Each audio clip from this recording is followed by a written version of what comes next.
So welcome everybody. This is the Coos Bay North Bend Rotary Club. We were chartered in 1922, so we're 98 years old. I'm Eva Germaine Shimatakahara, the current president of the club, soon to be followed by Tim Novotny in a few weeks.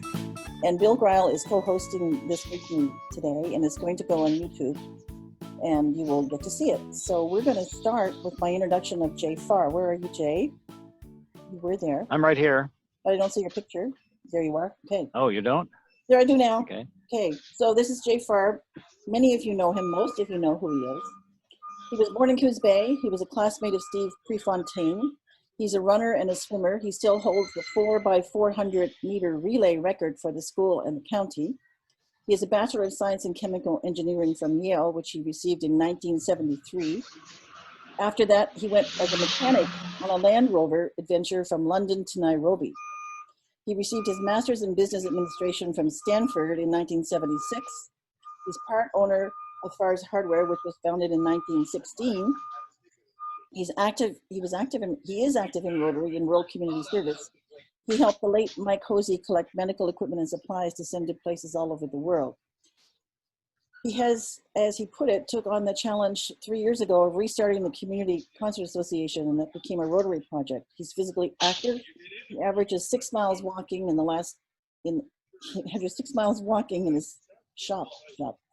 Farr's Hardware every day. In the last 10 years, he ran 8 hood-to-coast 200-mile relays. So without ado, let's go with you, Jay Farr. Oh, okay. Hi. So, the four-way test. One more, four-way test. Deanne's going to lead us Okay, through I'll read. four-way test. Four-way test of the things Ready. we think, say, or do. Is it the truth? Is it fair to all concerned? Will it build goodwill and friendship? Will it be beneficial to all concerned? Yay! Thank you, Deanne. Okay. I'll mute myself now. Yeah, we're going to mute ourselves, right? Yep. So Jay, go ahead. Okay. Well, thank you. Thank you very much for that introduction, Eva. Today, I'm going to be talking about electric vehicles and give you a little bit of background about why they have been of such interest to me. Since I was a young boy, always been interested in efficiencies. My first division problems were calculating the miles per gallon of our family Pontiac station wagon on family vacations. Our station wagon, and this was in 1954 model, got about 15 miles per gallon. Its replacements for our family vehicles moved to 20 miles per gallon, 25 miles per gallon, and in 1975, my parents bought a Volkswagen Diesel Rabbit, which reliably got 50 miles per gallon. In my own search for efficiencies, led me to buy a moped, and I enjoyed riding every day in the rain or sunshine to work and from and around town for 3 years, and put over 12,000 miles on that moped. 5 years ago, I bought a plug-in Prius, which over almost 50,000 miles, I averaged over 100 miles per gallon. And I can tell you that the Prius was a lot more comfortable and it was a lot nicer being able to listen to music, etc., than the moped that I rode for 3 years. The Prius, my Prius, is a little different than most of the Priuses that you see on the road, in that it has a lithium battery that will get up to 12 miles of all electric driving before the engine and hybrid system kicked in. To supplement the battery, or actually in long distance driving, to actually do most of the movement part of driving, it had a 1900cc 4-cylinder engine that gave it a hybrid and electric range of over 500 miles. Because its battery pack was so small, I seldom plugged it in anywhere but home or at work. From empty to full, charging that Prius took only 3 hours with a regular wall plug and 120 volt power. But because of my relatively short commute to work and around town and the ability to plug in at work, I averaged 101 miles per gallon. 3 years ago, a good friend, John, bought a Chevy Bolt. That's with a B, like nut and bolt, which is a fabulous car. It's a Chevrolet, made in the USA, and it's all electric. Has about a 250-mile range when the batteries are completely filled. And suddenly, everything changed in my mind. Recharging became paramount. Because if you're relying on your battery, which I wasn't with the Prius, I was relying on it only for 12 miles of whatever trip I was taking. But if you're relying solely on your battery, the battery charge and recharging speed become very important. A new phrase has crept into our language, range anxiety, which Wikipedia defines as the fear that a vehicle has insufficient range to reach its destination. The term, which is primarily used in reference to battery electric vehicles, is considered to be one of the major barriers to large-scale adoption of all-electric cars. Most of you are aware that Farr's Hardware 2.5 years ago invested in solar installed on our Coos Bay store's roof. These panels produce enough electrical energy to cover our business's annual electricity needs and more. And suddenly, I had power to sell. So with my interest in electric powered cars, we applied for and got a Pacific Power and Light grant to install 2 electric car charging stations on our property. The only problem was that the grant request was written before my friend John's experience with range anxiety and a trip that he undertook with his Bolt to northern Washington, which ended up taking about 5 extra hours over what it would have taken him in a gas-powered vehicle because he was searching around for operational charging stations and then having to wait until the charging station charged his battery to go on with his trip. The charging stations that I envisioned putting on my parking lot would take about 6 hours or so to put 100 miles of range on his Bolt. Ford, Audi, BMW, Renault, Jaguar, Volkswagen, Toyota, Volvo, Nissan, and Chevy will all have all-electric vehicles on the road in the next couple of years, or they do so currently, like the Bolt. But where they are driven will be determined by where they can recharge. All of these companies' electric cars will depend on third-party owners, like I almost was, to maintain chargers fast enough to add enough recharge miles to get them safely back to civilization, like I-5 or other major roads where they can recharge enough to get home.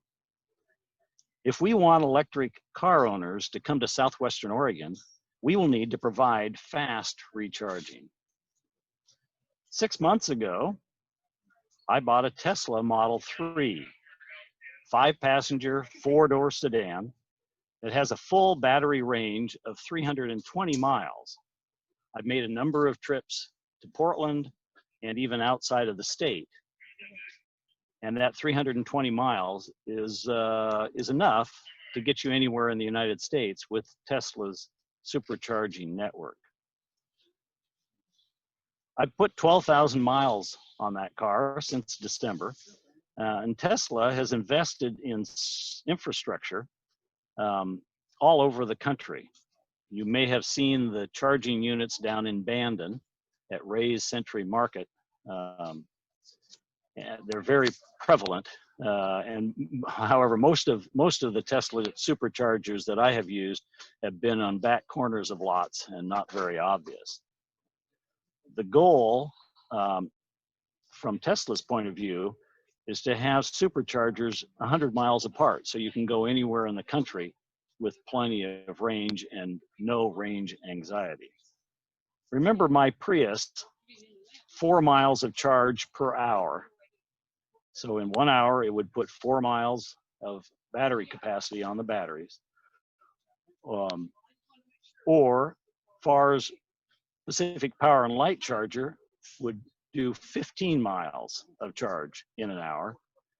When I pull up to a Tesla supercharger with a battery that's been somewhat discharged, it starts charging at the rate of 600 miles per hour. And even with the slowing of charging as the battery approaches full, the Tesla charger still is putting 150 miles per hour into the batteries.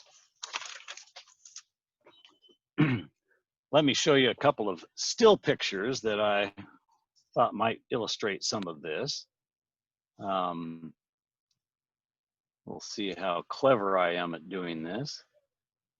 Yeah, let's see. Let's do those. And this one. And we've done it. Okay. I believe you should be seeing a couple of early electric cars. And in fact, electric cars were well ahead of any gas-powered vehicles in the beginning, back in the 1890s. This is a chart which illustrates the rated range per full charge for different vehicles, and you can kind of get the idea that there aren't very many that are over 200 miles on a full charge battery. This is my car. You'll see more and more of them around because they now are the most popular all-electric vehicle sold in the world. And there are over 500,000 of the Model 3 Teslas out there. This is a Ford Mustang all-electric, which should be available this year. I believe that they're estimating. And it, like all of the other non-Tesla models, is going to be relying on chargers that are maintained by third party. And here are some additional all-electric vehicles that are being charged at a public charging station somewhere in, well, Toronto, I guess. Yeah. Let's see. All right. And then I had one more. Let's see. I had one more. Let's stop and start and go to here. Yeah. And this is this is a $125,000 Porsche, which is 0.6 of a second slower than my car is at getting from 0 to 60 miles an hour. It does it in 3.8 seconds. My Tesla will do it in 3.2 seconds. So if you're up for a thrill, I'd love to show you what accelerating at that speed is. I'll give you a ride anytime. A quick word about safety. Let's see, I guess I need to stop sharing here so you can see my beautiful face. There we go. Which is actually why I ended up buying a Tesla. If you go out to YouTube, there are hundreds and hundreds of videos. But some of the videos that were most impressive to me were videos of what happened in happens to Teslas in a crash simulation. Autopilot, which my car has on it and is standard on Teslas, and I use it probably 90% of the time when I'm out on the road, is looking out for danger. The Model 3 Tesla has a race car driver's-like cage surrounding the passengers, making it one of the safest cars you want to be in if you're in an accident. But as opposed to other cars, the Model 3 has a very good chance of avoiding the accident altogether. since its cameras are constantly searching the road ahead and to the side, and it's going to be a lot faster than a human at putting on the brakes if it sees danger or avoiding an obstacle if it's in the middle of the road. And a quarter of a second is generally agreed upon as what it takes for a conditioned athlete to move their foot from the gas pedal to the brake. And the Tesla does it in a nanosecond. And a quarter of a second is for a head-on collision at 60 miles an hour.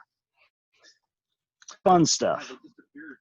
Before you buy that Porsche Carrera for $125,000, my $50,000 Tesla out-accelerates it 3.2 to 3.8 and keeps going, accelerating right up to 140 miles an hour, which is what it is limited on the top speed.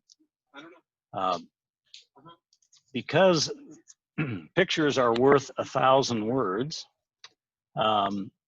if everything works right now, we're going to see a short video that I took this morning with hands-free driving down Highway 101.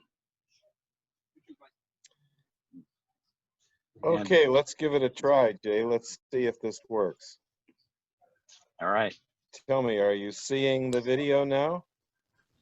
We are. Is it possible to put it sideways? No. How's that? So, here we're going to demonstrate some of this vehicle's self-driving characteristics.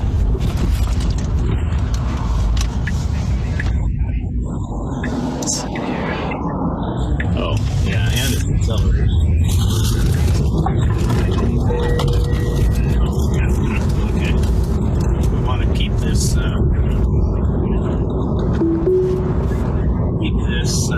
reasonable, but so we're as you can see coming down 101, and now the version I have will not actually stop at stoplights, but for an additional price you can get autopilot that will actually stop at stop signs and stoplights. Coming by a very important establishment here in the community. Let's see, I've got to tell it I'm still alive, so I wheel the wheel. And we're continuing on down 101. Headed for Rotary. Oh, that's right. We're not needed to go to the mill anymore. We're now virtual on our Rotary meetings, so I'm just taking the car for a ride. And it's a beautiful day here in downtown Coos Bay.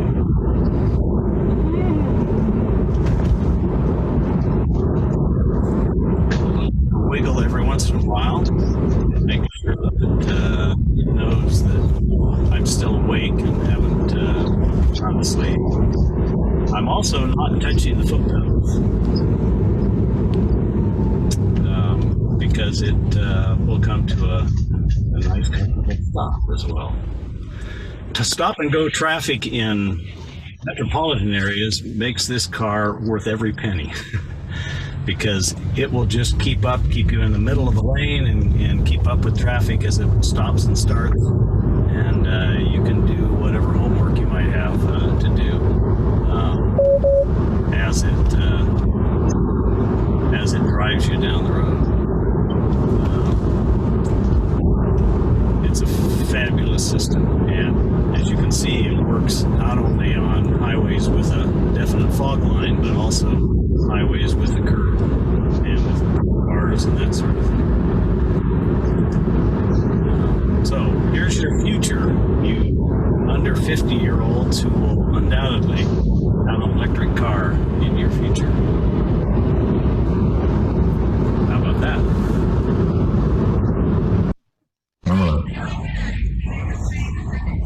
So, we're going to demonstrate some of this vehicle's self-driving characteristics. Okay. Hey, that worked great, Bill. Thanks. We got lucky. For those of you who don't know, it took about an hour to get that together, right? To make sure it came on. Yeah. Yeah, thank goodness for text messaging. There's a question there, Eva. What? We've got some questions coming up. Yeah, and also we have Tim Novotny who thinks that, where are you, Tim? He sent a chat saying that you're going to be fined, Jay Farr, for promoting your business. Okay. Come see me at my business and I'll pay the fine. I have a statement. Ford's wife had an electric car. The original Ford automobile. Yes. She didn't like her husband's gas engine, so she had an electric car. Well, until the electric starting mechanism was developed in the early 1900s, electric cars were definitely the preferred mode of transportation in the individual vehicle. Anybody have a question? What and you might have gone over it at one point, but I remember it being a bigger concern back a couple of years about what would happen with the batteries when their life ran out and the ability for batteries to be recycled or so forth. Is there been progress in that in terms of there being hard to recycle or hard to be biodegradable in any way? Lithium batteries that are in all of our cell phones and in most of the new power tools that are using battery use lithium technology, as well as the batteries in my Model 3. And those can be recycled, but there are new developments on the horizon that are really exciting. A lighter battery and with fewer exotic elements in it has been announced by Tesla. They're working with is in China to bring those to market in the in future Model 3 Teslas. As I said, my car, when it's fully charged, has a range of about 320 miles. These would give a longer range and a lot cheaper, less than $100 per kilowatt capacity. So technology is definitely continuing. Stay tuned. More and more of our devices are going to be electric battery powered.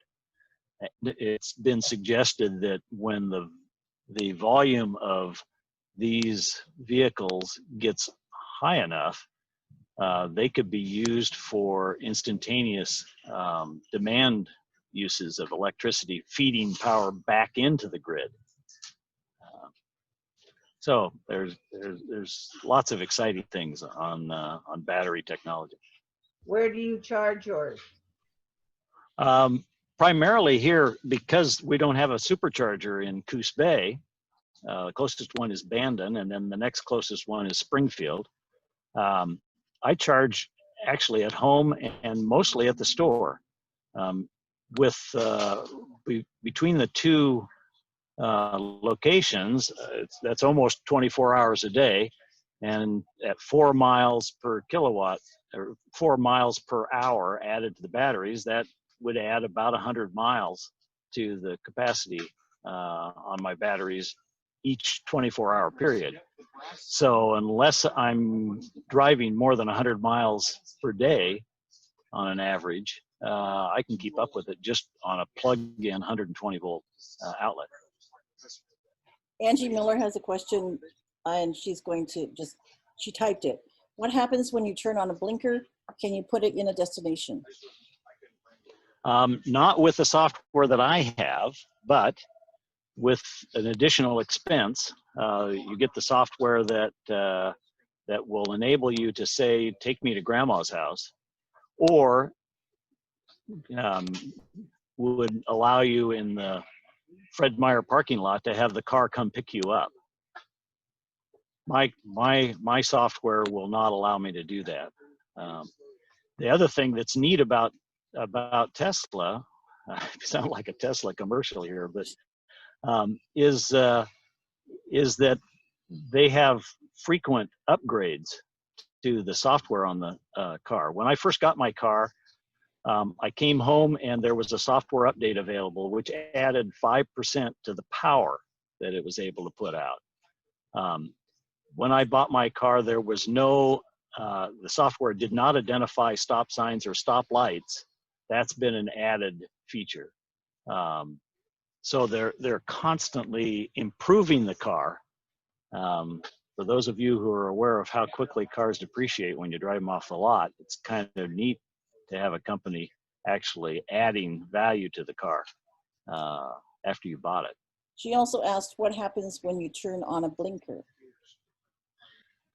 When you turn on a blinker, if you're an autopilot, my autopilot, when you turn on a blinker, it allows you to cross a lane without it notifying you first and then taking over and pushing you back into the lane second, as if you had fallen asleep or you're distracted and were about to get out of lane. So the turn signal has more than one function on a Tesla. Kevin Groves asks, do you pay more for the electricity at home to charge? Does it require a special outlet? What I've been doing with my car is just 120 volt power source. And that source at home is half the price, a little less than half the price of what you pay at a supercharging station. But a supercharging station, I can add in 15 minutes 100 miles to the battery capability to get me to the next supercharging station.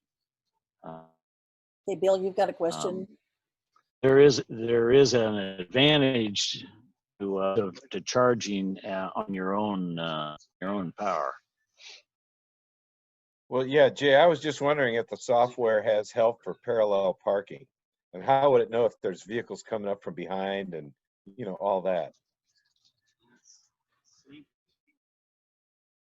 Well, the car has a number of cameras. I think there are five or six cameras in the car.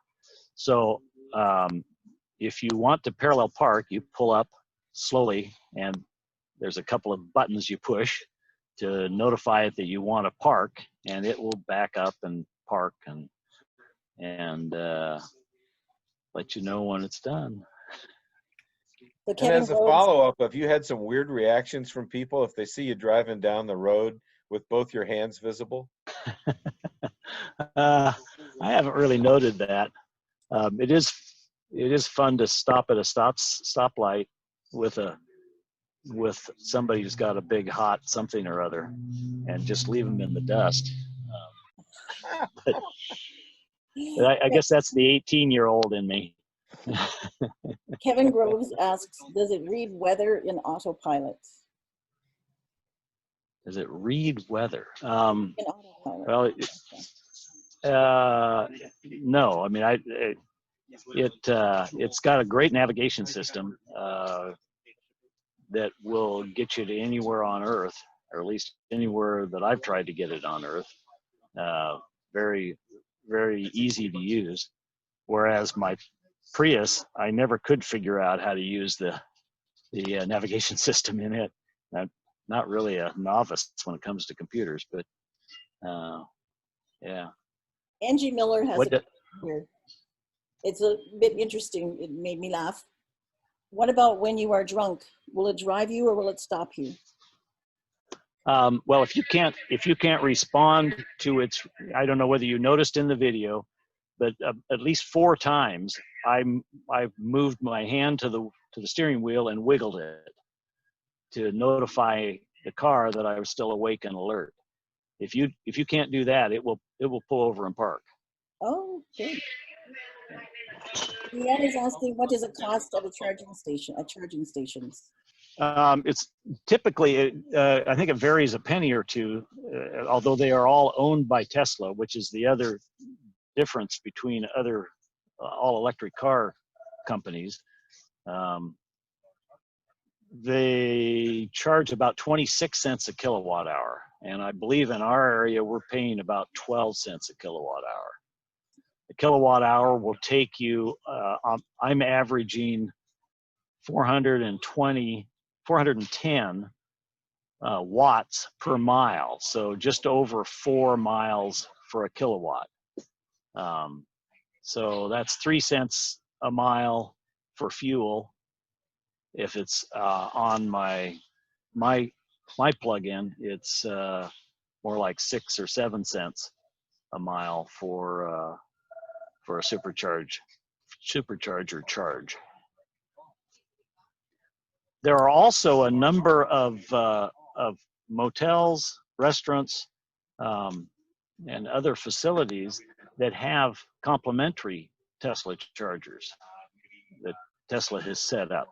So I know that when I was first talking to their salespeople, one of the ladies I talked to said that she picks her hotels by whether they have a Tesla charger available that she can use gratis along with her hotel reservation. So Jay, you told Bill and I earlier that you can pay $7,000 to get it to stop at stoplights. Is that right? Yes. Yeah. Yes. And if you were driving on a lot of freeway driving or a lot of municipal driving where there's lots of traffic, I think the $7,000 would be a great investment. It has an effect to what I thought it would. I'm more alert driving it because I'm looking around. I'm checking out, whether a deer is about to jump into the road in front of me, that sort of thing, because I know that the car's keeping me in the center of the lane and with a reasonable distance vehicles in front of me. Deanne? Yes, I have a question.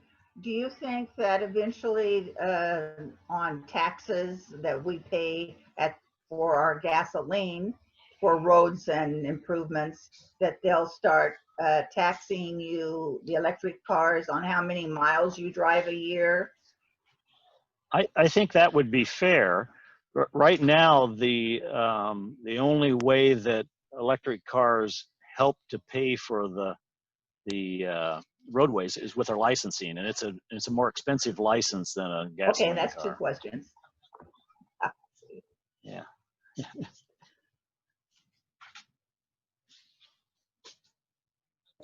Anybody else have a question or a comment? No other questions? So what's your next purchase going to be, Jay? What's the next car that's coming up that you're going to purchase? How much is the Mustang? How much did you say that was? I'm not sure what they're going to be marketing the Mustang at. I haven't seen that. It doesn't appeal to me, I'm afraid. So sorry, Amy. So Mike got a question. What my okay. Mike Godet is asking how much more is the license fee for an electric vehicle? You know, I should know that, but it was included in the purchase price, so it all kind of flowed. And by the way, there's no negotiating that I'm aware of with Tesla, but there are a lot of used vehicles available. Some of them, when their Model S first came out, they marketed it with by owners of Model S's at that time, lifetime free use of superchargers. So they basically got their fuel free. And those cars, of course, they're getting older now, but those cars still carry that even with a new owner. So it's again an interesting marketing ploy that Tesla has used. Do you know how many Teslas there are in our area? I would guess just from casual observation, there are probably a half a dozen or a dozen. There are not a lot of them, and that's one problem I see that I don't know whether Rotary can help with by getting involved, but we need some fast chargers here in Coos Bay in order to attract people who are going to be driving those cars. Because nobody's going to leave I-5 and drive 100 miles to the coast and have to sit around for 6 hours to charge up enough to get back. The Seven Devils has chargers. How fast are they? That's about 15 miles in an hour. So you got a question. Can anyone locally service the vehicle? There isn't any official local service except that they have a van which will come to you. I have had no issues that I've had to have dealt with by Tesla. So in 12,000 miles, there hasn't been anything break or anything. But they will send out, or they do send out, a mobile van, because if the drive mechanism stops, you're a tow job to get service. That is one of the disadvantages, definitely, of buying a car without local service. So AAA will cover you then, the extra AAA, to get towed? Yes, to get towed, yes. Yeah. And there are other car associations that offer similar towing options, I think. Any other questions?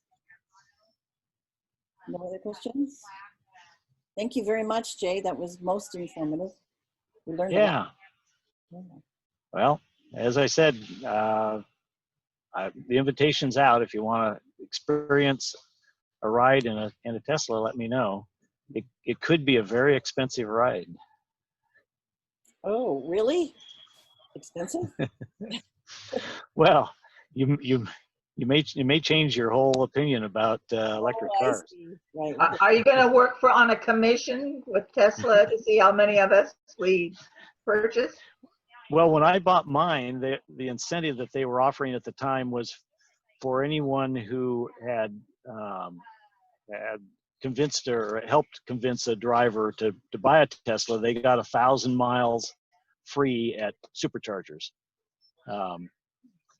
I'm taking Jamie Faraday and his wife to Portland tomorrow to pick up their Model Y. So there will be one more Tesla in the area when we get back. And I inquired as to whether there was still that option, and they've changed their marketing. So there isn't 1,000 extra miles free from superchargers at this time. It sounds like you could have a club, just like the Corvette clubs of the past, or the Mustang clubs of the past. Tesla club. Well, I flick my lights at oncoming Teslas, so yeah, it's a small enough group now that at this point that it's kind of fun to be part of the group. Yeah. Any more questions? Well, thanks. What is it about the Tesla supercharger that makes it so much better than the other ones? Well, it's the power that it puts out.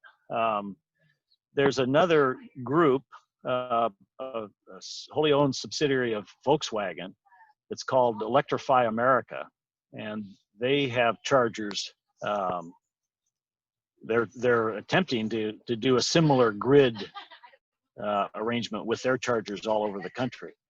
And the Teslas are only available for Tesla automobiles. The Electrify America would be available for a Tesla or anyone else with the right adapter to adapt their plug. My friend John and I drove to Sutherland one weekend just to charge the car back up at a Electrify America station that's at the Dairy Queen in Sutherland. And it would charge his Bolt. It took us about 45 minutes to add 100 miles to the battery of the Bolt. So the additional, Electrify America chargers had the capability of putting out 10 times that amount of electricity in a given period of time. And the Teslas are also able to put out, have been designed to put out more energy than what they are putting out now, because the battery sources degrade if you get them too hot by sending too much power at them in a short period of time. So there are definitely going to be improvements along that line. But right now, the 600 miles in an hour is about the fastest I've seen or am aware of. It seems as if electric vehicles become more and more popular, we're going to need to vastly increase the amount of charging stations. Yes, I'm sure of that, and they are becoming more and more popular. If the battery technology drops the price of batteries significantly, they will get to a point. Right now, the Model 3, you could spend that kind of money on a lot of different cars that wouldn't be considered very expensive cars if you took on a lot of their accessories or options. Yeah, I'm not sure where I was going with that. Ron still has a question. Ron? Okay. Ron, you have to unmute. I'm trying to unmute you. Okay, go ahead. Okay, it's not a question, it's more of a comment. ODOT's, in conjunction with Washington and California, have a program, the West Coast Green Highway or the West Coast Electrical Highway. They have several $1 million they're trying to put in for charging stations. I think they have a request for proposals out right now to get some charging stations put in. Unfortunately, their focus is on I-5. They do recognize that Southwest Oregon is lacking on charging stations. I listened to one speaker from ODOT talk about the electrical vehicles, which mainly focused around charging stations and their location. But it was pretty confusing because there are several different types of stations and several different connections that seem to change throughout the changing upgrades of the different, technologies. So it's very interesting, and my brother owns a Tesla also, and he has nothing but great things to say about it.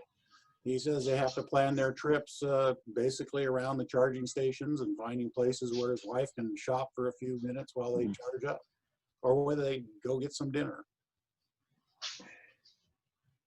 Yeah, exactly. The charging stations are usually in a mall or some area that has a number of different options for shopping or eating.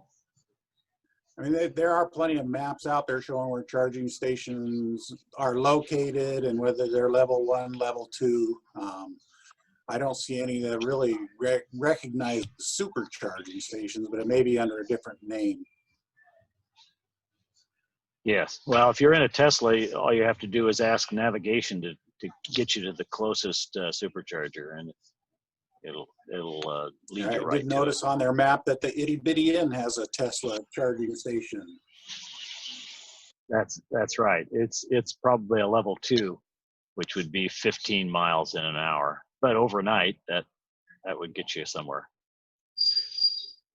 Just not a 15-minute charge. It'd get you out of town. Yeah. Mike Cadets. Mike has a question. Mike Cadet, you are unmuted. My question, Jay, was you mentioned Tesla's coming up with new batteries that might have longer range. What kinds of batteries are they looking at? The reason I ask is, you know, lithium is pretty light relatively to, you know, other metals. So what are the batteries going to look like in terms of material? Well, I think the goal on all the battery technology is to use less exotic materials, so the cost would be cheaper, and to make them as light as possible. So I think they're making improvements in both directions. There was a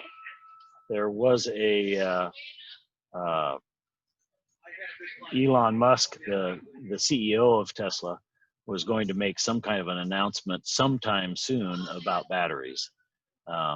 They have a huge manufacturing facility in Nevada. Yeah, that is battery.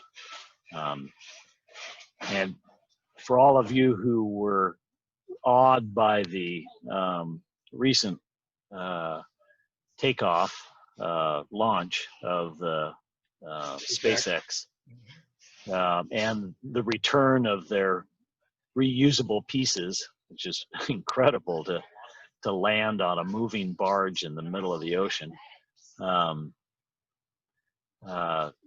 They have a lot of expertise in that company. The engineering is pretty phenomenal. A question? Go ahead. I heard that in some places they were just you stop and they take the Tesla battery out, put a new one in, and you just take off. Is that? Well, that's a potential way of getting around the range anxiety, and to make the turnaround quicker. But Tesla, to my knowledge, is not experimenting with a removable battery. The batteries are quite heavy, even the lithium batteries, which are a lot lighter than the old nickel cadmium batteries, rechargeable batteries. But they're still 500 to 1,000 pounds, something like that. Yeah, so it's not just an easy switch out. It requires some pretty specialized equipment. Any more questions? Well, I think you've got the most questions of any meeting we've ever had. Good. Pretty cool. Can you tell us about or Tim or Bill, do you want to tell us about the convention?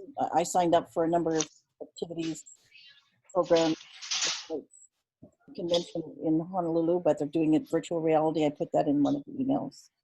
Yeah, I registered as well. Tim, PE Tim, why don't you take this one?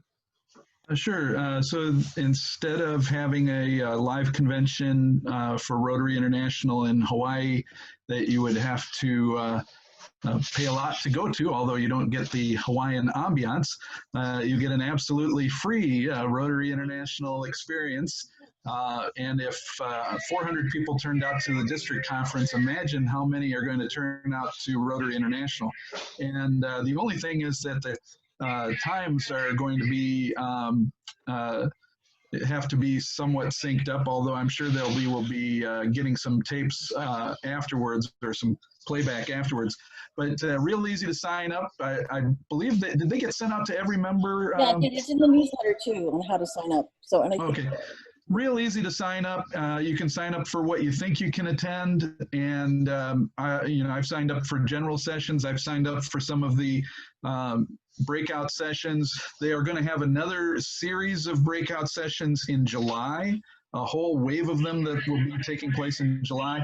It should be absolutely groundbreaking, because nothing we've ever had to face like this before has ever happened. But really, I am very curious and very excited to see what Rotary does, and how this brings a world of Rotarians together on line for a first of its kind international convention experience. And you can be a part of it for the low price of nothing. So all you have to do is sign up, and I believe if I worked out the time correctly, some of the earliest meetings start at 6 a.m., some are around midday, and then some are early afternoon, starting around June 20th through the 26th, if I'm correct on the dates, Bill. Yeah. Yes. I have to check the calendar, but I know, one of the breakouts they have, I guess it's a breakout, is a challenge walk.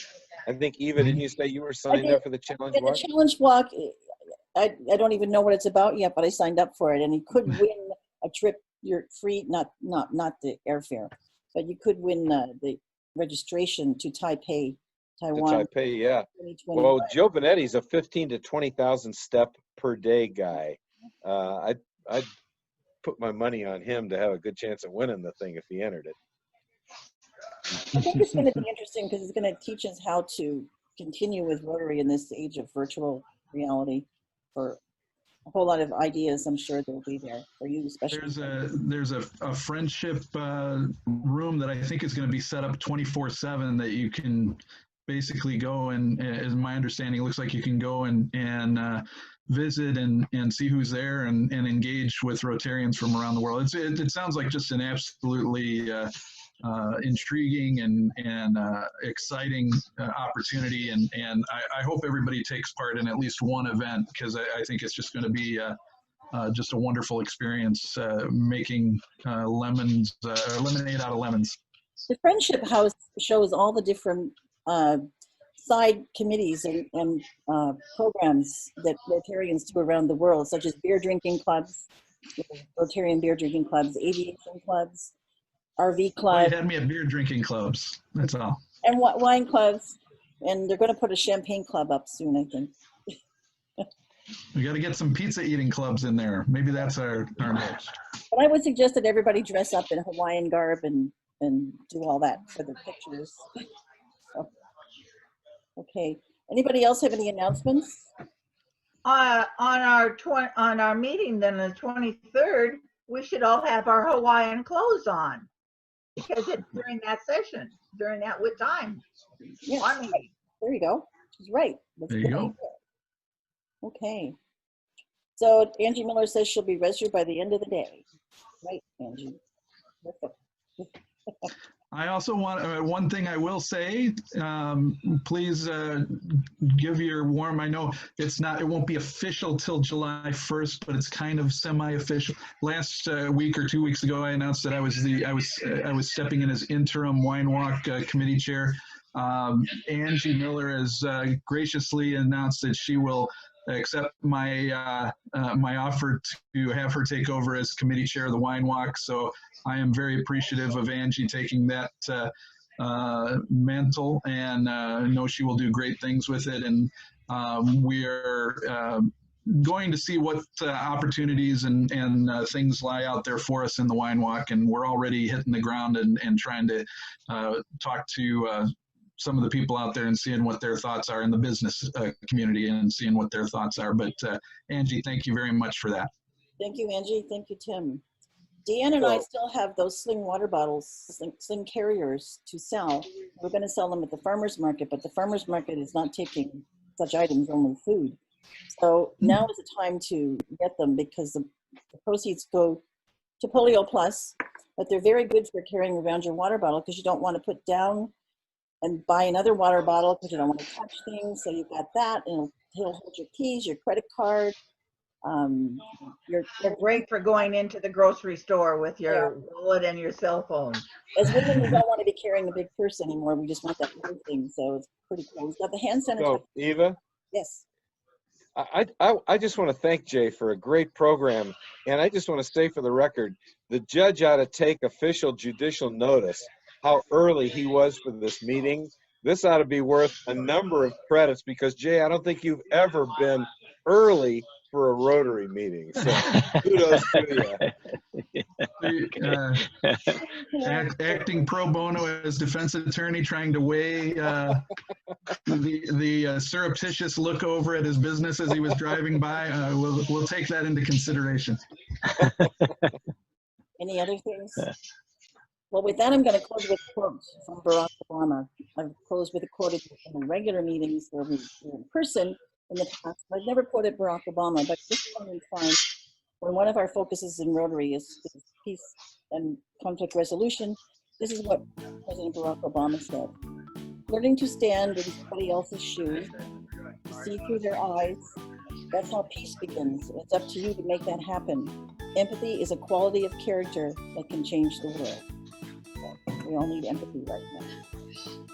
And Rotarians are known for empathy. Thank you all, and I'll see you next week.